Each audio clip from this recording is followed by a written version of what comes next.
আমি দেশ বিদেশে ঘুরে গান গাই, আমার নেত্রী শেখ হাসিনা তুলনা যার নাই।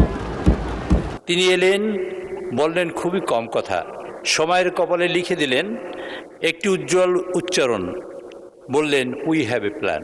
আওয়ামী সরকারের আমলে তৎকালীন প্রধানমন্ত্রী শেখ হাসিনার গুণ কীর্তন করে অনেকেই সংসদে গান কবিতা আবৃত্তি করে শুনিয়েছেন। শেখ হাসিনার প্রিয় হতে কিছু সংসদ সদস্য এই কাজটি করতেন অনেকটা নিয়মিতই। এই বিশ্ব যারে করে গণ্য, আজকে তার কারণেই আমরা ধন্য। এমন একজন নেত্রীর জন্য, এমন একজন নেত্রীর জন্য আমি দোয়া চাই, আমার নেত্রী শেখ হাসিনা তুলনা যার নাই।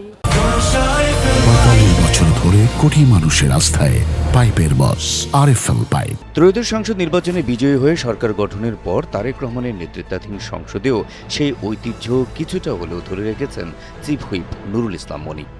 গান না গাইলেও সংসদের প্রথম অধিবেশনে তিনি প্রধানমন্ত্রী তারেক রহমানের সৌজন্যে স্বরচিত কবিতা আবৃত্তি করে শোনান। সে কবিতায় ছিল তারেক রহমানের ফিরে আসার প্রেক্ষাপট এবং আই হ্যাভ এ প্ল্যানের মহত্ব বন্দনা। তার দৃঢ়তা ছিল পাহাড়ের মতো, কিন্তু হৃদয় শিশির ভেজা ঘাসের মতো। বিশ্বের বড় বড় দরজায় তিনি কড়া নাড়েননি, নিজের আলোয় দাঁড়িয়েছিলেন, দরজাগুলো নিজেই খুলে গেছে। এবার প্রধানমন্ত্রী তারেক রহমানকে কাজী নজরুল ইসলামের সঙ্গে তুলনা করলেন চিফ হুইপ নুরুল ইসলাম মনি। রাজধানীতে জাতীয় কবি কাজী নজরুল ইসলামের ৫০তম মৃত্যুবার্ষিকী উপলক্ষে জাসাস আয়োজিত আলোচনা সভায় চিফ হুইপ প্রধানমন্ত্রীকে কাজী নজরুল ইসলামের সঙ্গে তুলনা করেন। তিনি বলেন, জাতীয় কবি কাজী নজরুল ইসলাম ছিলেন অন্যায়, অবিচার ও শোষণের বিরুদ্ধে প্রতিবাদের কবি। তিনি একই সঙ্গে প্রেম, মানবতা, ধর্ম ও দ্রোহের কবি। চিফ হুইপ বলেন, নজরুল যুগে যুগে জন্ম নেন না, তার সৃষ্টিকর্মের মধ্য দিয়ে তিনি আমাদের মাঝে বেঁচে আছেন। আজকের বাংলাদেশে অন্যায় অবিচারের বিরুদ্ধে যে নেতৃত্ব প্রয়োজন, সেই নেতৃত্ব দিচ্ছেন তারেক রহমান, আমাদের নজরুল তারেক রহমান। আমরা নজরুল খুঁজি ঘরে ঘরে, আমরা দেশে নজরুল খুঁজি। আমাদেরও একজন নজরুল আছে, সেই নজরুলকে আমরা দেখি না। আমরা যদি না দেখি তাহলে আমরা আবার ক্ষতিগ্রস্ত।